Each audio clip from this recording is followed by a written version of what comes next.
What is up, ladies and gentlemen of the YouTubeverse? I am here with a video explaining in a bit detail of my leopard gecko's enclosure. Not really going into too many facts about sciencey stuff, not really going into all the details of where leopards come from and what's going on and everything. Lady here has a 40-gallon low tank, so she's not very tall on it. And I'm doing the first check of the day. So usually what I do is I come up and say hi to her. She normally comes up and see what's going on. I know she wants to be picked up when she goes all the way up to this part here. So when she does that, I try to pick her up. When she's right there, she's seeing if she's going to get food or not. But she's getting food tonight. Tonight is eating day. But let's go from left to right on this tank as to exactly what I have in here and what kind of substrate I use, all that. Because as you guys can see, it's a very loose substrate. It's pretty much coconut fiber kind of stuff. It is reptisoil, is what it is. And over the years, other little things have been mixed in with it, like little pieces of wood and stuff from other types of bedding and so on. And this is simply because of the isopods and springtails. Now, as you can see with the corner here, it's a little dry, but that is because it is time to dump all that water, refill that thing real quick, and get that going. So I'm going to show you guys all that's in her tank, and then I'm going to go refresh her stuff and show you what the before and after is on my normal daily routine on checking out this cute little thing right here. Hi, yo.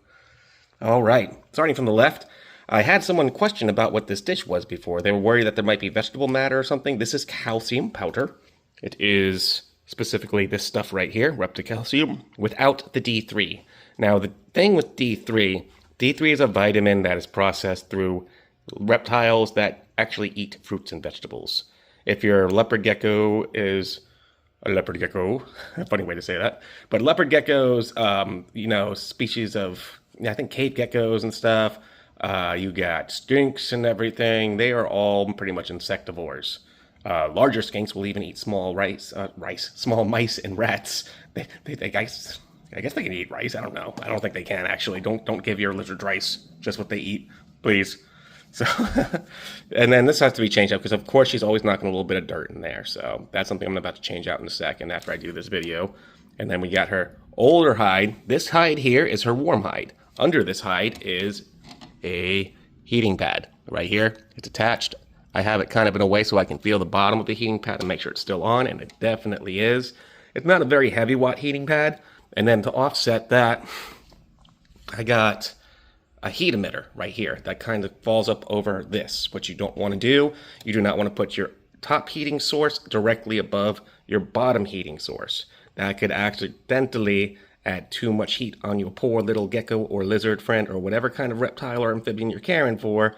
If you have a bottom heater and a top heater in the same spot, that's a lot of heat in one concentrated area, and it could accidentally overheat your animal if they just wind up sleeping in that spot and not realizing how warm it is themselves.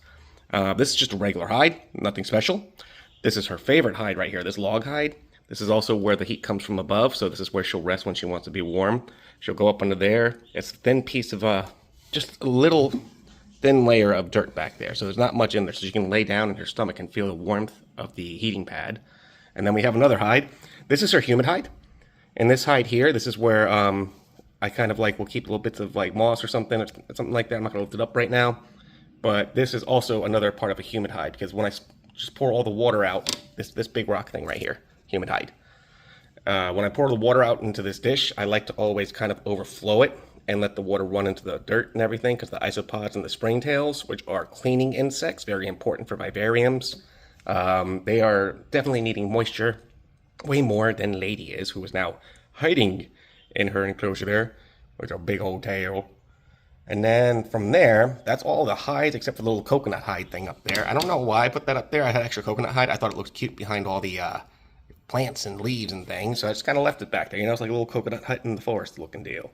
I thought it was a nice thing to do, fun to do. This bamboo is live. These are live plants. They are sprouting like crazy. It is very funny because they're growing multiple shoots. The third bamboo back there, I don't know what happened to it. It wasn't doing too good, but I'm leaving it in there, and you can see it's kind of been hollowed out and chewed up some because the isopods are doing their job, and that's extra food for them as far as eating goes. The light source you see is not a UVA. This is not actually heat. Oh my gosh, those spiders work so quick. Jeez.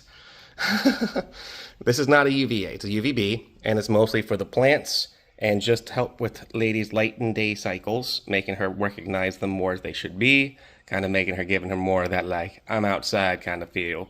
But really, she knows that she's probably safely in here enjoying her life. You getting all sorts of foods and chill. Yeah, and the birds are chirping back there. They're going to be getting taken care of soon.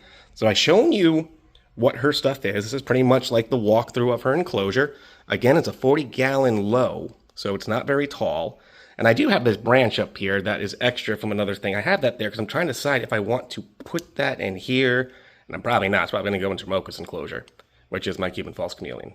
So with that there, that is her everything. And her water dish, of course, obviously. But that's always being refilled and changed up and everything.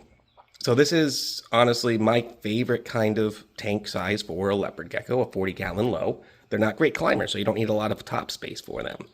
And other than that, I feel 3 hides are the best minimum. After that, you can kind of add as many hides as you'd like. Just don't crowd it in a way that they can't move around easy.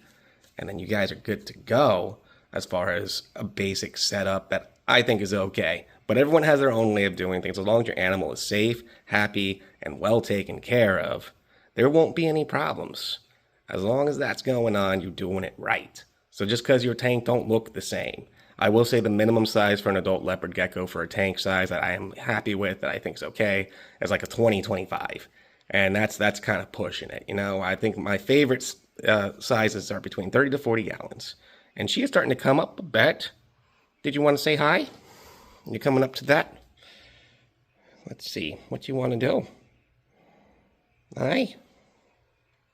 You checking? She might jump on my hand. This is what I do with her to let her know that I am safe. And they go by smell, so they recognize the smell on my hand. Or she does. Yeah, she's stepping on my hand. I don't know if she's going to get on all the way or not. I think she's checking to see if I have food because I put my fingers in the calcium powder. But she might need a little bit of a soak if I'm looking. She just went through a shed recently, and at the very end of her claws there, she has a little bit of stuck shed. Yes, you do. Hi, you. I know, I see you on my fingers. Are you going to climb up? Are you just saying hi? Yeah, she's walking away. She decided she wanted not to come out. So I paused it real quick because I didn't know how long she would make to take that decision. Let me clean this up real quick and show you what the tank looks like after I look at it in the morning. Fresh the water and everything. Poured a little bit out in the corner for the bugs that like to stay there to clean. Lady doesn't really like too much humidity, so I just keep this one corner where the plants are pretty much with any kind of water source or anything that might be more humid in it. And as you can see, with nice new fresh calcium powder, nice and white and bright, and ready to go for the day. As always, you guys are absolutely the best YouTube audience. I don't care what anybody says. I know we're a small group of people compared to some of the other YouTubers out there with the millions and stuff. But the thousands plus we got here, man. You guys are so awesome. I feel bad for the other YouTubers that be missing out on such an awesome group of people. I love hearing your comments. I love seeing y'all checking in. I just love doing what I'm doing here. And I like that you guys are just following along with it. It is a dream come true, you know? I love doing this stuff. I love working with the animals. I do it with my job. That's my day job. And when I come home, it's so much fun to kind of do this on top of it. And you guys tuning in, subscribing, commenting, liking the videos, that's all adding more to this stream. And I am just humbled, absolutely humbled, because you guys are so amazing. With that, I would like to wish you all a very, very awesome day. I will be back on with something tomorrow, because tomorrow I got off from work. And you know I'm going to be celebrating that day off with a little bit of some video or shorts for you guys. Have a good one. Peace out.